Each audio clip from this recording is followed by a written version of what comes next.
We'll be doing a bit of analysis on European politics, but before that, French Ambassador Francois Pujola has been speaking to my colleague Beres Aboubeidou earlier about what the election in France, the benefits of that election to the French people. He says that there is new hope for France.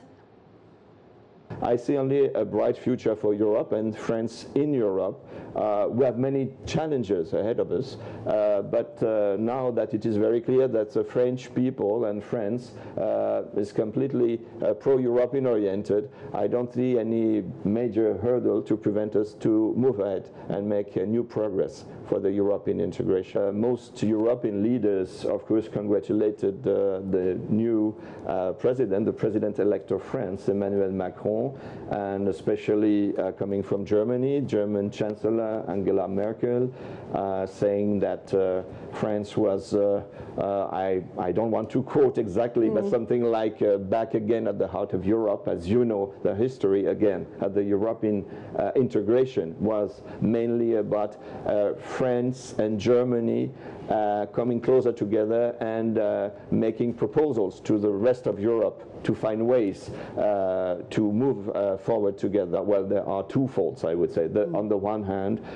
we will have to go for a reform program in France, because we need to make Europe stronger, and Europe cannot be stronger, the Eurozone cannot be stronger if the second largest economy, mainly, well, the French economy, is not stronger. So the president-elect has already announced different measures he would like to implement in order to boost the economy, to reduce unemployment, and to streamline the public sector in particular.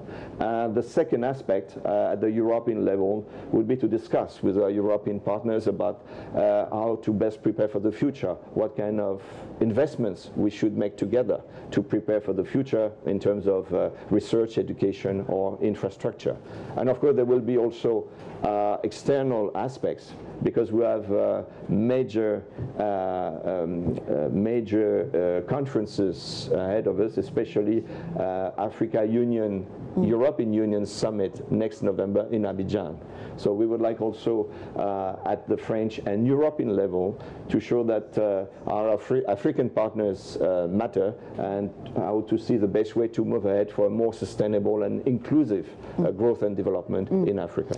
All right, so let's take a look at politics in Europe. France has decided and picked out the youngest president that the country has ever had. Well, the new head of state, Emmanuel Macron, is pro-EU, and his success at the recent elections comes at a time when Britain is still negotiating its exit from the EU. So what lies ahead of him as president, and what implications are there for other European elections? Thomas Sparrow is political correspondent with our partner station, the DW-TV. He joins us again on the show. Hi, Thomas. Good to have you. Now, some have said that the biggest beneficiaries of Macron's win are his European allies. Why do you reckon they say that?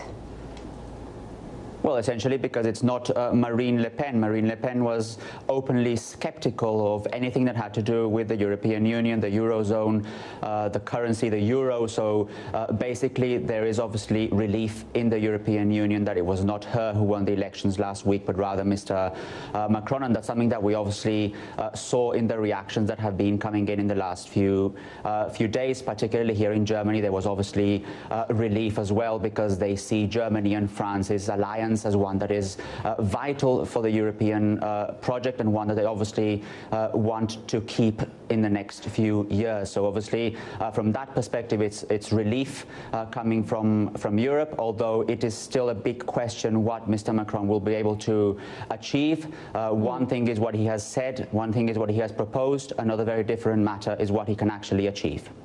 Talking about what he can actually achieve, over here in Ghana, our President Akufo-Addo has sent in his congratulatory message with a bit of it that says that he hopes that Ghana-France relations will be deepened by his ascension to the head of state. But generally speaking, what lies ahead of him now that he has won? You've spoken about how different it is, what he can achieve as well as what he has set himself to achieve. But what would you say lies ahead of him?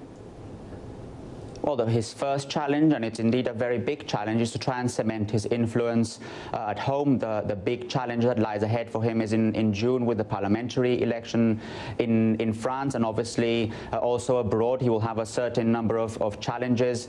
He will meet, for example, in May, Donald Trump or the NATO leader. So from that perspective, what comes for Mr. Macron is first and foremost trying to become more influential at home, trying to have that parliamentary majority that he needs to govern, and also then with some of the European partners and also internationally try and present a strong image of France. That's also very important for Germany because France and Germany have worked together in a series of issues, and I'll just give you one example, Gifty. They worked together in the Normandy format when it comes to try and solve the situation in Ukraine. So for Germany it is obviously important to have a strong partnership with France, and they believe that they can do so with Mr. Macron. I see. Sounds interesting to me. But are there any indications of his plans as far as Africa, for instance, is concerned? Is there any information out there like that? Well, he has obviously presented a series of issues that he would like to focus. France is obviously an influential country in Africa that's historically important, also politically important, but his focus has been, or at least one of his key areas of interest has been his relationship with Europe. He is seen as a pro-European politician, and from that perspective, one of his key areas, at least the first area which he will focus, is working together with the Franco-German relationship. It is said that he will come to Berlin also very soon and then work together in the European framework as well when it comes to, for example, politics in Africa. Right. What does this mean, the French election, I mean? What does it mean for the upcoming elections in Germany? Well, just imagine if Marine Le Pen had won. That would have obviously meant a big crisis for the European project, and also a big crisis here in Germany. Germany believes that it is a European country, and from that perspective, it is clearly interested in having a very good relationship with Mr.